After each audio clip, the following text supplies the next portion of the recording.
Hey everybody, thanks for tuning into this video. I am an Axum Ranger. I am the guy that made this ROM hack that you see in front of you, Super Koopa RPG. What I wanted to do with this video, and this video series in general, is I wanted to play through the game 100% while offering my commentary as a developer. So, as the guy that made this game, I know where all of the side content is, I know where to find everything. So if you have questions about how to do something, or maybe you're not sure if you beat the game and 100% and found everything there is to find, this video will be a pretty good indication of if you did or not. But more than that, I wanted to offer my unique perspective as the developer of the game. I thought it might be interesting to some people for me to talk about kind of what the development process was like, why I chose to do things certain ways, kind of the ideas that I had in my head that I hoped, really came across here in the game itself. So if that sort of thing interests you, I think you'll enjoy this video and this playthrough in general. So to start off, I always enjoyed the Koopa brothers as characters in Paper Mario. And I was one of those people that was incredibly disappointed, where at the end of the game, it looked like you were going to rematch them, only to have Junior Troopa show up out of nowhere and, kick them out wherever they ended up. So I decided to give them some justice by making them the main characters of this game here. I had somebody comment on one of my videos with this trailer that's showing right now, that Red seems to have a lot of bad luck. You just saw him fall into a pit. One of the things I wanted to get across with this game, and especially this trailer to kind of set the tone, is that these guys, although they are the main characters, they're not really your typical heroes. They're members of Bowser's Koopa Troop, and the Koopa Troop historically loses to Mario, has bad luck, doesn't really seem like a formidable force in the Mushroom Kingdom. But I wanted to explore the idea of what happens when Mario isn't around. Bowser's always kidnapping the princess, Mario's always saving her, but what would happen if none of these people were around? And kind of the idea behind that is that the Koopa Troop becomes the dominant force in the Mushroom Kingdom. So there's this villain that shows up, he's threatening the Mushroom Kingdom, he's threatening King Bowser himself, so the Koopa Troop, as the elite dominant force in the Mushroom Kingdom, comes in to save the day. One of the things I tried to do with this, I considered making Cooper kind of a surprise at the end of the video, that you didn't know he was going to be the fifth character until you watched the full trailer and saw it. I guess I had this vision in my head that as people were watching the trailer, they'd be thinking, okay, well, the main characters have been replaced by the Koopa brothers, but that's only 4 characters. There were 5 characters in the original, so who could the last one be? And then, you'd get to the scene where Cooper shows up, and I just imagined people going, oh, that's so awesome! I can't believe he's the 5th character! But then, I turned around and thought, I don't know, maybe putting Cooper in the forefront, telling people ahead of time he is the 5th character would help generate a little more interest in the project. I don't know. So I kind of flip-flopped back and forth with that. That's why you see he's here on the title screen, but in things like the post that I made on romhacking.net, or in the readme to the file itself, you'll see things like, it's the Koopa brothers, and a surprise 5th guest, because I wasn't really sure the direction I wanted to take with it. But anyway, we'll get into it here. We'll start playing. I'm not going to read the dialogue out loud to you. If you really want to read it, feel free to mute it. Mute this video and just read it yourself. But one of the things that I tried to do with the characters themselves, they're basically palette swaps of each other. You've got red, green, yellow, and black. So I tried to give them distinct personalities, and I hope that comes through in the game. So Red is supposed to be kind of the team leader. He keeps the rest of them on track, he gets the team where they need to go, he's very dutiful, that sort of thing. Where Green, he's kind of the goofball, kind of an idiot, frankly, he's the comic relief.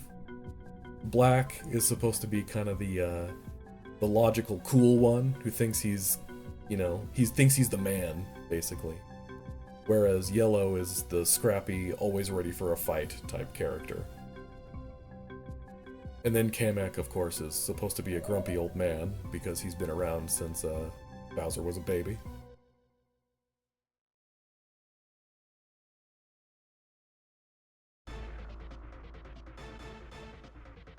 Now here in this, I guess this is really the first level of the game, Mushroom Kingdom, there are a few different things you can do that are optional, and you get a few minor prizes for doing them, like items and coins and stuff like that.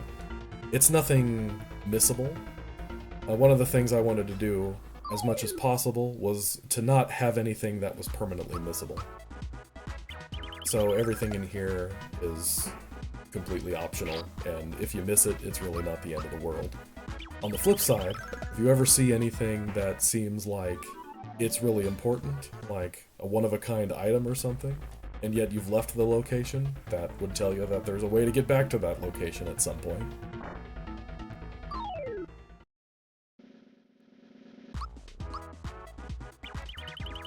You'll see that Green's attack animation here is a little ridiculous. Kind of going along with what I was saying earlier about the Koopas all having different personalities. So Green being sort of the comic relief, his unarmed attack is a little ridiculous, where, you know, he kind of flails at the enemy and then kicks them. As opposed to Red, his unarmed animation, which you'll see later, is just the basic punch, like the same one Mario does when he's unarmed.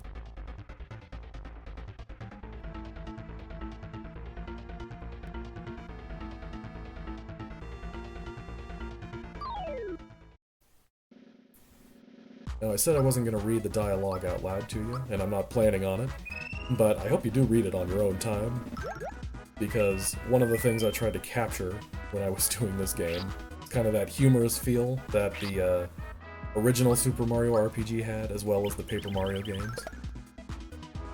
And I hope that comes through. I hope you guys can see that.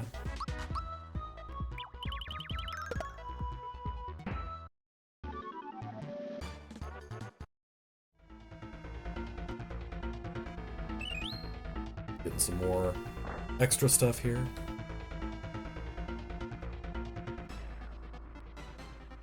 That guy just straight up tells you, go look at the chair.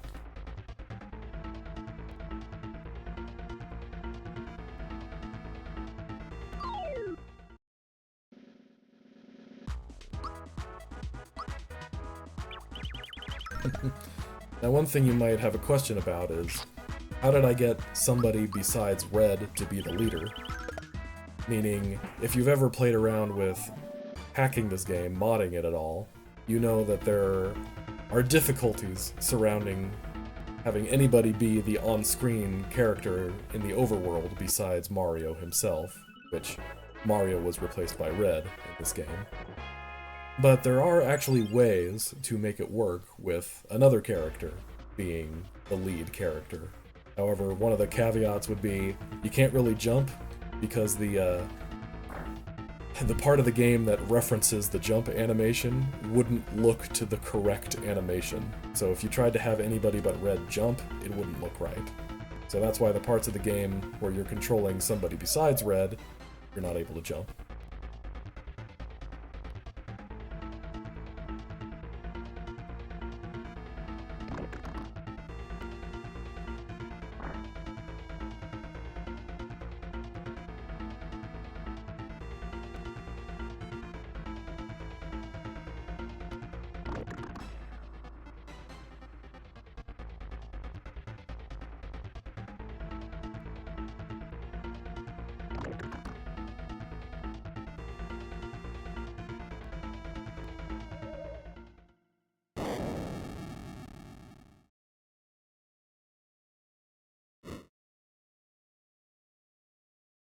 I guess I should mention, as part of this playthrough, don't be surprised if I spoil something for you.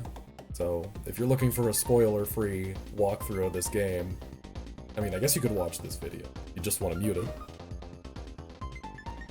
But the main villain of this game is Shadow, which was an optional boss from Super Paper Mario. It was the shadowy guy that could transform into the heroes. I just thought that would make for an interesting villain, as somebody who Some people might know from playing that game, but if you didn't know the optional content, you would have never seen him. So, kind of gives him a chance to be in the spotlight that he didn't get. I had another person comment on my game that the animations can look a bit janky at times, like the sideways ones especially. I'm not an artist, guys. I did my best. It's really not my strong suit. But one of the things I really wanted to capture here in this game is that you are a member of the Koopa Troop. So normally, while in Mario games you start out in, you know, Toad Town or Mushroom Kingdom or whatever it be as kind of the main hub world, that Bowser's Keep would be the main hub world. So all of these Koopa Troop members here are your friends. You know, some of them might even know Red and kind of hang out with him, that sort of thing.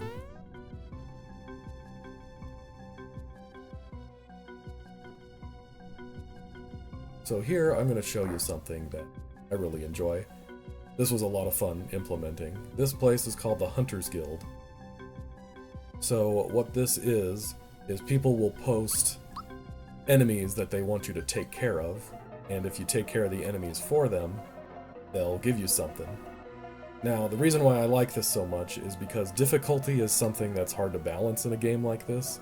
For some people, it might be way too easy. For other people, if you try to give them a challenge, it might be too hard, and they'll abandon it. So I broke the difficulty of the game into two different parts. There's the main game itself, and then there's the side content. So the main game itself, I don't think should be that difficult for most people, at least people who are familiar with Super Mario RPG, the mechanics of it, all of that. I don't think that's going to be tough for those people. But the optional content, if you take it all on as soon as it's available, it'll be a real challenge to you. So I wanted to have both parties feel like they got something out of it. Now with the hunts themselves, there are 25 of them, and they're supposed to be balanced based on the level that so the number that the hunt is the same level I expect you to be at, meaning, you know, the 5th hunt in the list, you should be at level 5. The 10th hunt on the list, you should be a level 10, and so on. I'd say about the only exception to that is this one here. This is the first hunt, and I'm at level 1, and, you know, frankly, it's gonna be tough for me to do it. But at the same time, if you wait till level 2 to do it, you'll be, you know, that much stronger, and you'll also have your second party member at this point. So it probably won't be that tough for you.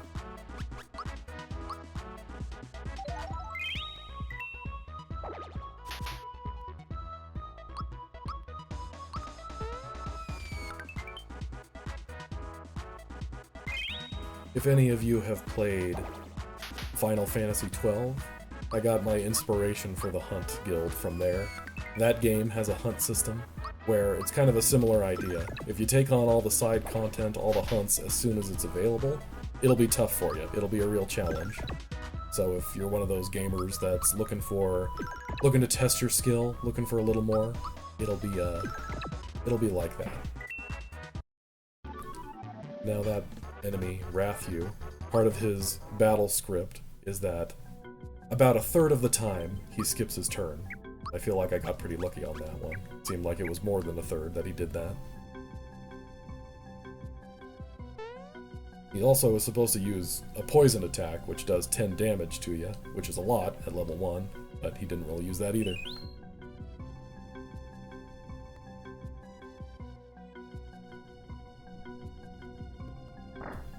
There are two ways to unlock more hunts here. One is by beating the hunts that exist, that are here, and two is to just progress through the game. There are some that are not available until you've reached certain points in the game. But once you beat that first one, these other 3 open up, and we can't even do these yet because they're for levels. The hunts are in levels that we have not unlocked yet because we haven't beaten the training course.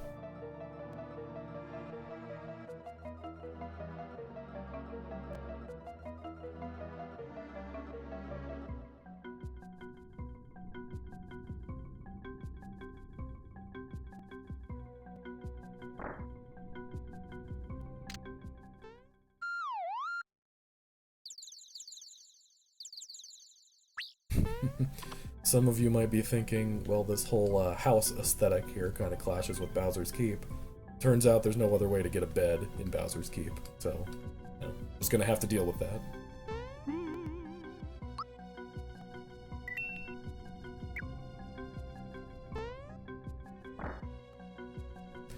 I also like this idea. This was something that I had in my mind when I was making the game, is that in order to be in the Koopa Troop, you have to pass this training course. You know, believe it or not, Bowser doesn't just let anybody into the Koopa Troop. And I had this idea of, what if those 6 doors from the original Super Mario RPG, where you had to do a bunch of platforming and boss fights and all that sort of thing, what if that's what you had to do to get in the Koopa Troop? So that's why this training course area, these 3 screens here, they borrow from that.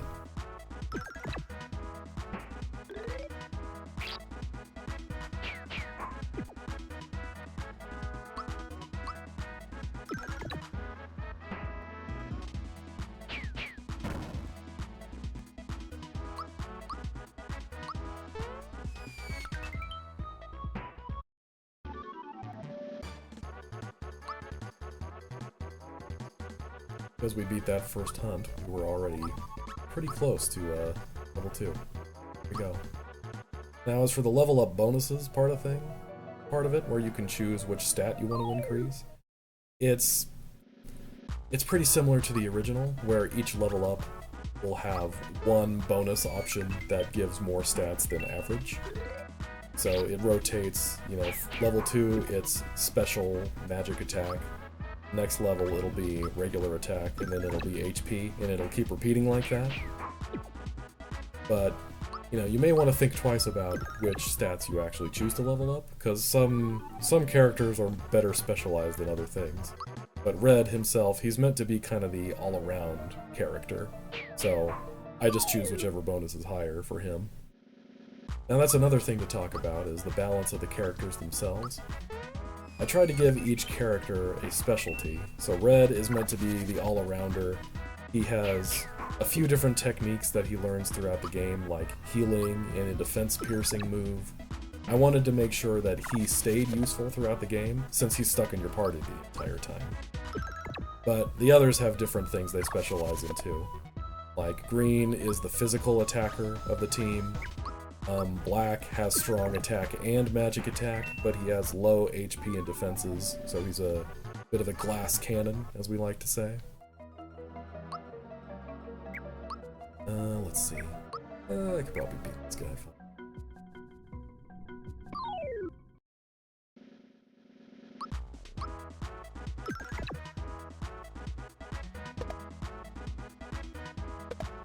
See, if you didn't beat the rat hunt enemy, you'd still be level 1 at this point.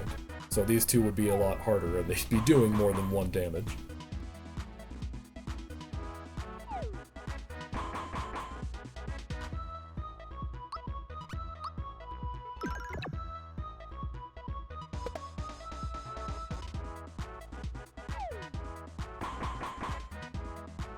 I think I had mentioned this in the README file, but for these Hammer Bros sprites, I downloaded these off the internet like 12 years ago or something like that, and I have not been able to find them since. So I'd love to give credit to whoever made these, I can't find them again, so I don't know who did.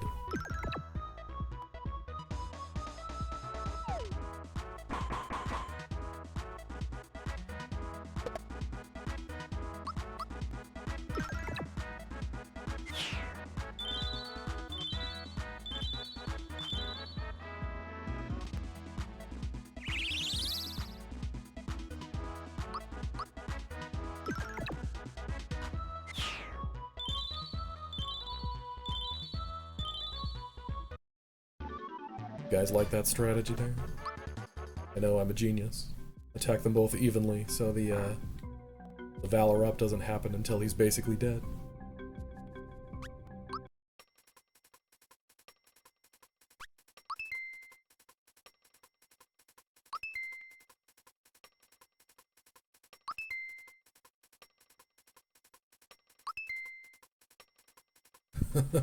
fun fact, if you want me to spoil something for you, with this quiz that we have here, I made it so you needed to get, I think it was 8 out of 10 correct in order to progress. I made it so 8 of the questions, the correct answer is the first choice. So that way when I was testing it, I could just mash A and I would still pass it.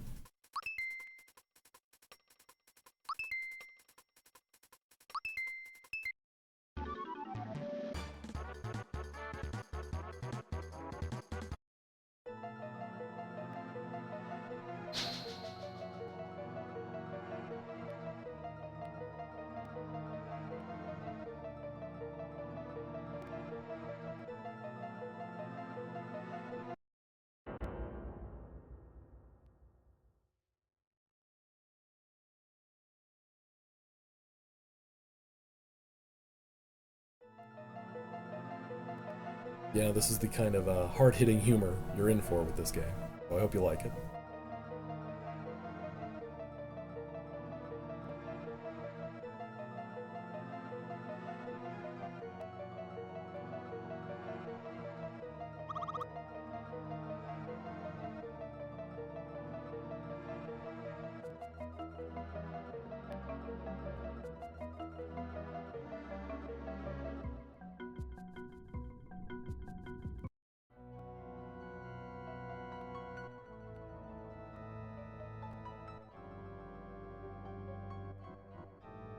I tried to find a good balance of keeping the story interesting, making something that was engaging for people to want to follow from beginning to end, while not inundating you with text boxes.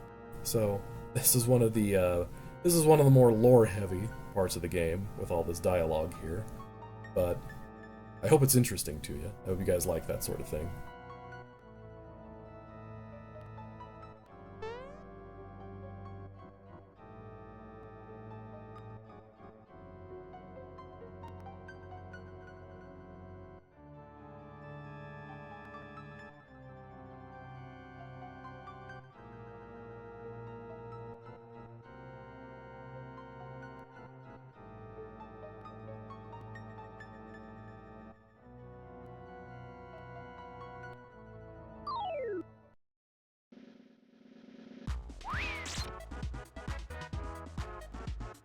I considered making a way for this fight to be beatable.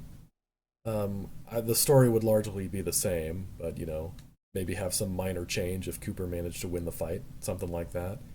But I also didn't want people to feel like they were supposed to win the fight and end up using what few items they have, or that sort of thing, or felt like as soon as they lose, you know, oh, I was supposed to win this fight, as soon as that game over appears on the screen, they just reset, and they never beat the game.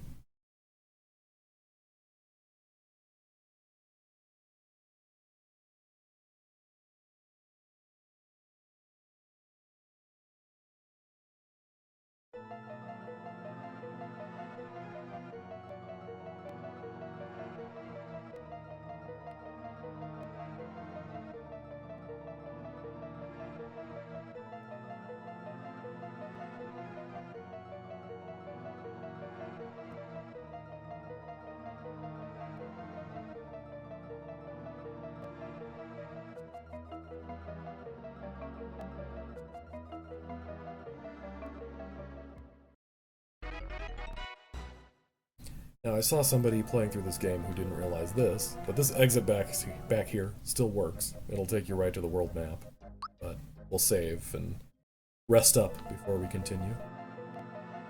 No, actually, why don't we do the tutorial room first? So to try to add some polish to the game, I created this tutorial room.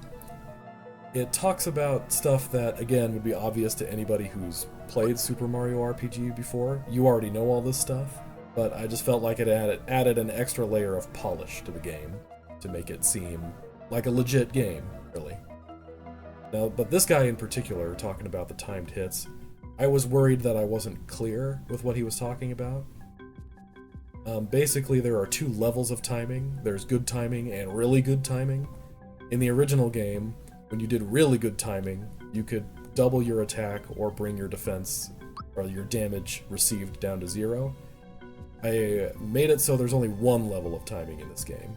So you can block hits, you can time hits, but you're not going to do the double damage or take no damage from timing things.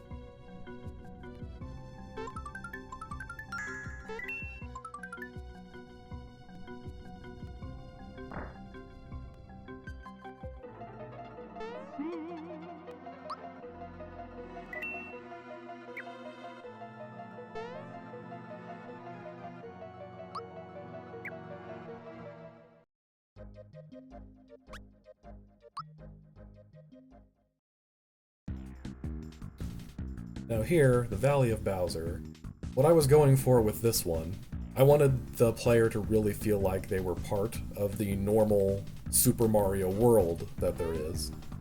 And part of that is, normally when Mario's making his way to Bowser's Keep to fight Bowser, the journey starts off with this pleasant, you know, flowery plains type of area, which just seems really peaceful. And then as he gets closer to Bowser's Keep, he ends up in this cavernous, lava-filled area that's supposed to indicate that Bowser lives in this really dangerous, bad area. So to try to keep the immersion there of you being in the game, I wanted the very first level of the game, outside of Bowser's Keep, to be that fiery, cavernous level. So the player feels like, oh yeah, I'm basically in Mario's world, but I'm starting from Bowser's Keep, instead of having that be my last destination.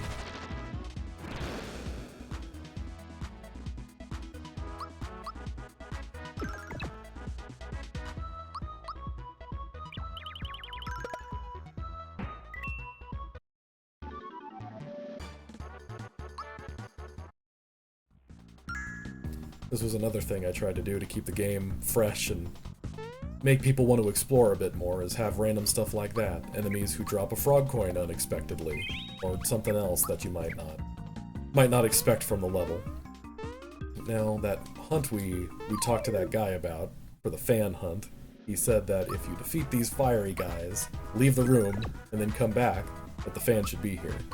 So we're gonna beat these two fire guys.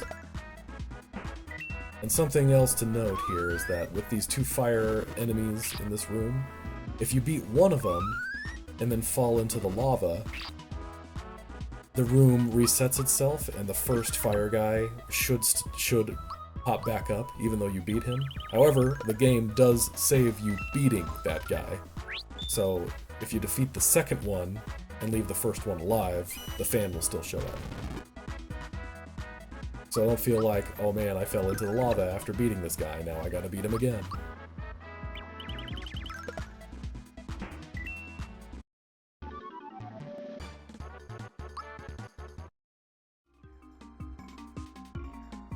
Well, there you go. I just fell in the lava right there. So let's... yeah, that time was an accident. Let's try to beat this guy now.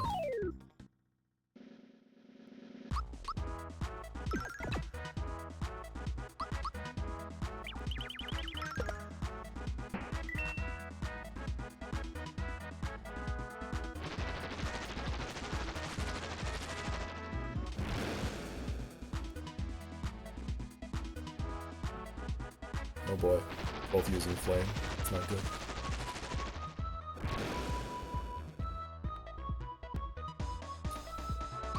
Time to... what have I done?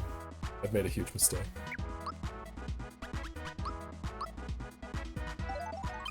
Well, we'll make the best of it. If you needed proof that I didn't have a script, this is it.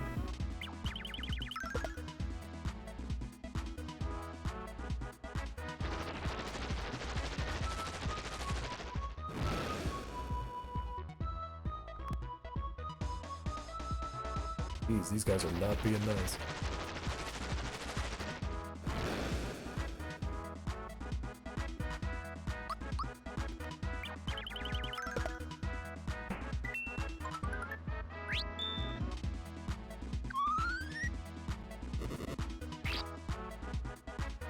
That's alright, I think we've still got this.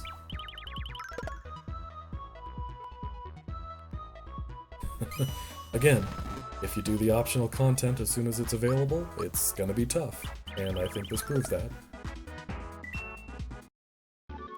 you'll notice that these fiery guys, when they're jumping in and out of the lava on the main screen, they don't move at all, other than the jumping. That's because I didn't want you to get stuck in fights that were too difficult for you. Okay, so we beat both fire guys. We reload the room. There's the van.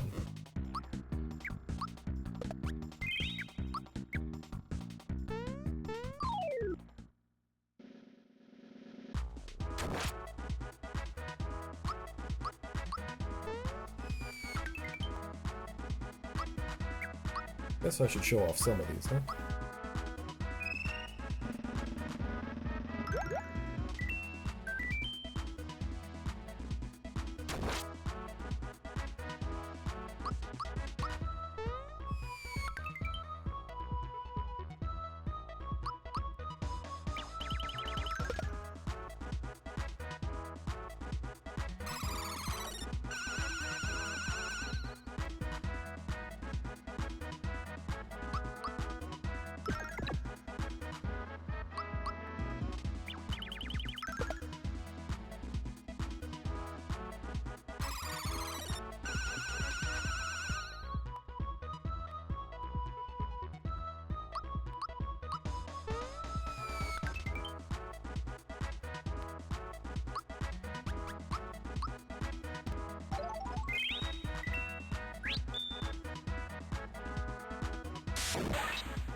Gotta do some platforming here.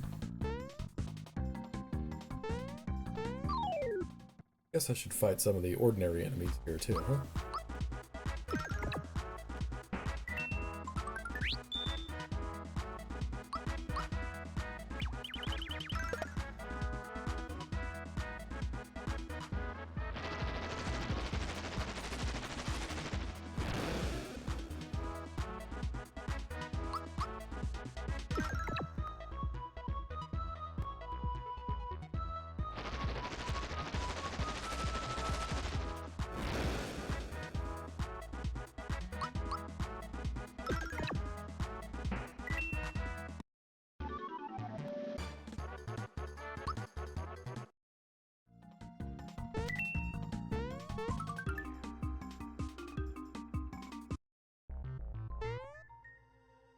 Alright, there's good old Feisty and Gary's son.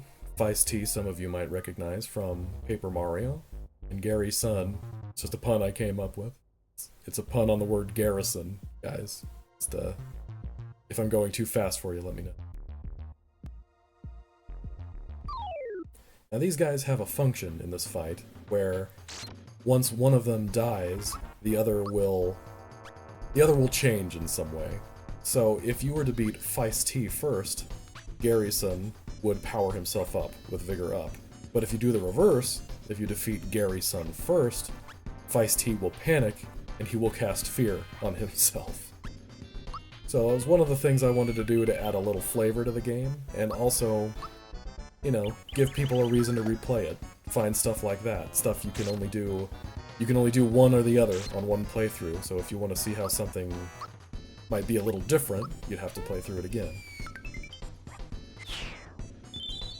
Now, Red is level 3, so he's a bit over-leveled at this point, but that's what you get for doing the side content first, is the main game gets even easier for you.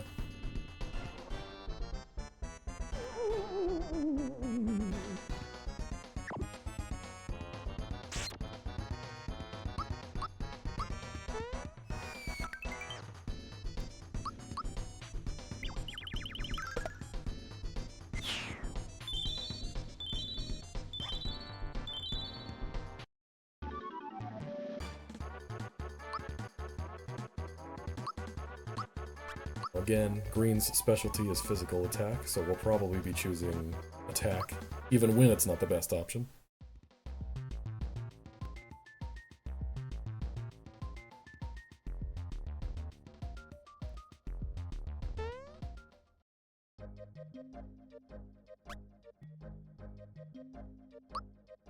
Alright, so Mario's pad is available right here from the beginning, but you'll notice that the door is locked. Wanted to add this air of mystery to the game, where Mario and the company are missing. You can go to Mario's house, but it's locked. You know, what's going on inside? Did something happen inside? Who knows? Find out next time on Dragon Ball Z. Anyway, I think we'll call it here for now. Part of what I'm trying to do with this video in particular is gauge interest in this project. I'm interested in talking shop with people, you know, talking about the development process. If you have questions about, hey, why did you make this look a certain way? Did you find any challenges adding this sort of thing? You know, why did you choose this versus this?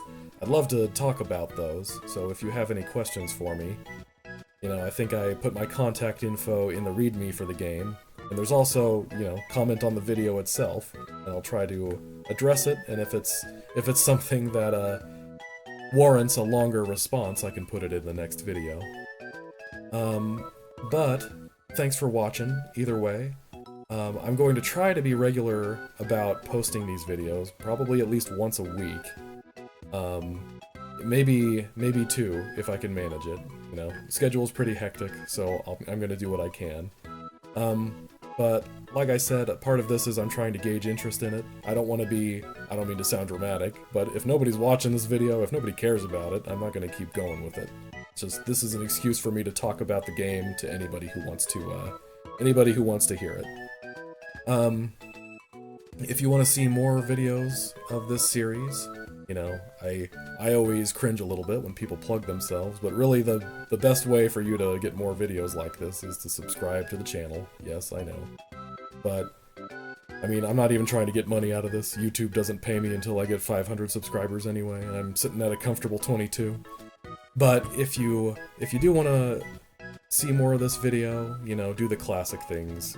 When I see more people liking it and subscribing to it, that tells me that this is getting some traction and people are actually interested in it. That's all I'm trying to do, is gauge interest in it. So thanks for watching, and we'll see you next time.